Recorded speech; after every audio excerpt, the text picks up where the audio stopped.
with the finale to WandaVision upon us, let's take a look at Marvel Crisis Protocol by Atomic Mass Games and make something great.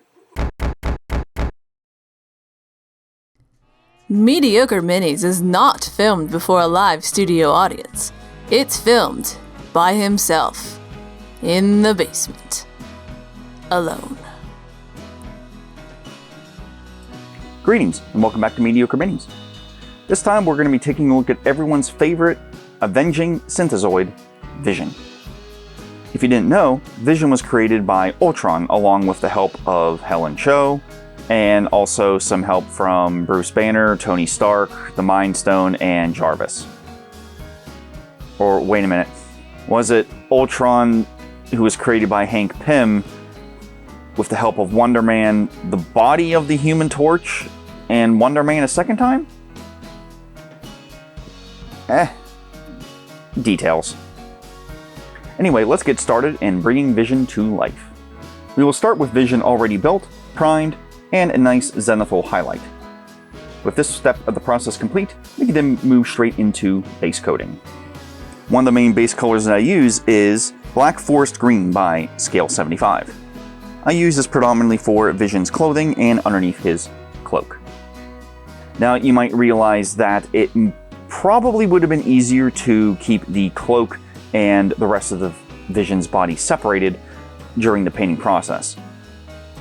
And you're right, it would have been substantially easier. However, I didn't think about that, so I attached the cloak onto Vision and didn't really think about how much easier it would be to paint with them separated. I mean, it happens. It's just something to keep in mind if you are ever painting miniatures like this in the future. Just try to think ahead with painting, and if it would be easier or harder to paint a miniature, whether assembled or in some sub-assemblies. I actually started with Mayhem Red by Scale 75 for the red portions of Vision's suit, but I ended up switching to a darker shade of red later on, as I liked the shade a lot more, and the reddish purplish tone of the darker shade worked very, very well for Vision. I also used the same green for the recessed areas of the cloak. However, I went over top of that with Naga Green by Reaper for the rest of the base coat. I also used this same green on many other portions of Vision, but we'll get to those later on. You know, looking back when I was painting the cloak, I thought it would be a real smart idea to skip ahead a little bit and use this darker green as one of the recessed shades for the cloak. Go over top of that with some Naga Green, blend it in, and work out great. However, looking back, I kind of just wish I would have painted the entire cloak just with the Naga Green and then went over with a wash or some other types of recessed shading.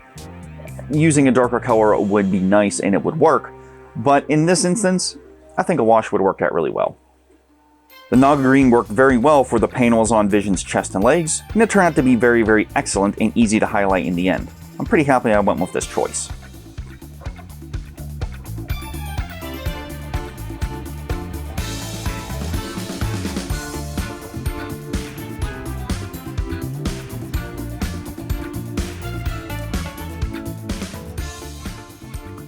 See, normally I paint a little bit haphazardly when it comes to the base of the miniature.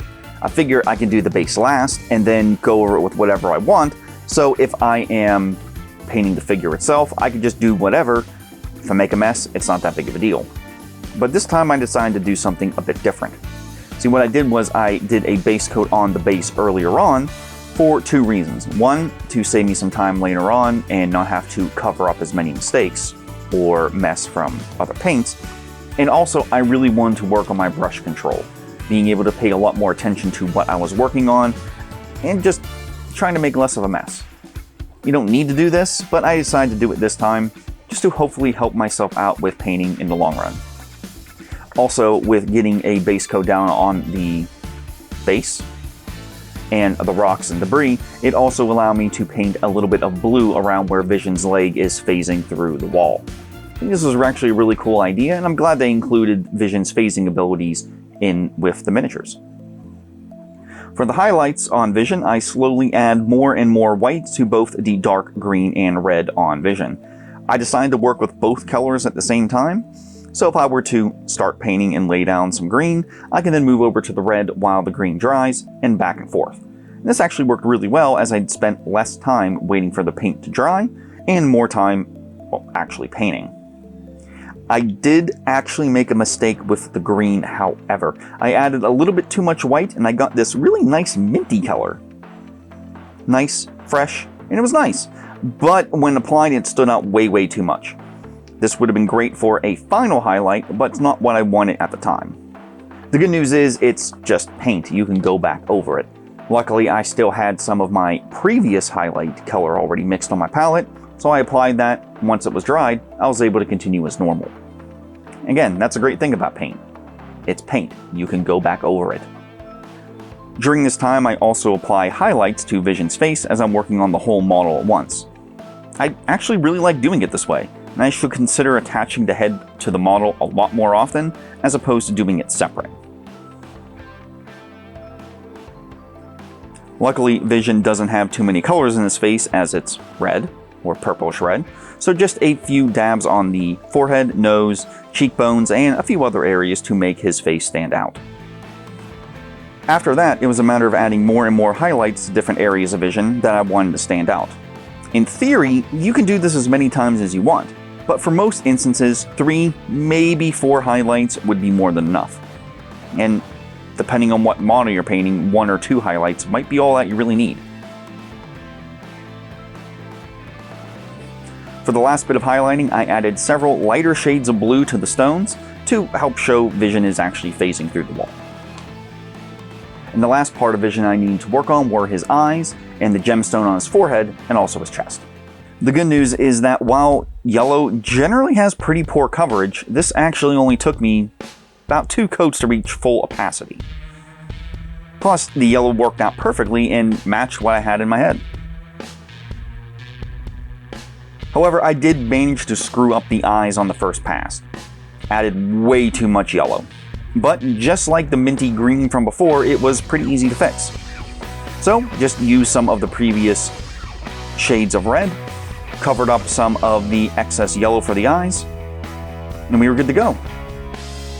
It also helps that Vision just has yellow eyes, so no screwing around with pupils, which was pretty great, to be honest. To finish up Vision, I covered the stone and the base with a coat of Null Oil to show off all the cracks and recesses and to give a little bit of depth to the base itself. Once all that was dried, a quick dry brush to edge highlight all of the rocks and stones, and the base was pretty much done. The only thing that was left was a black coat of paint along the rim of the base. Vision is all completed. Well, Vision is complete, and I was very happy with how he turned out. However, it wouldn't be a normal video by me if we didn't zoom in for some glamour shots.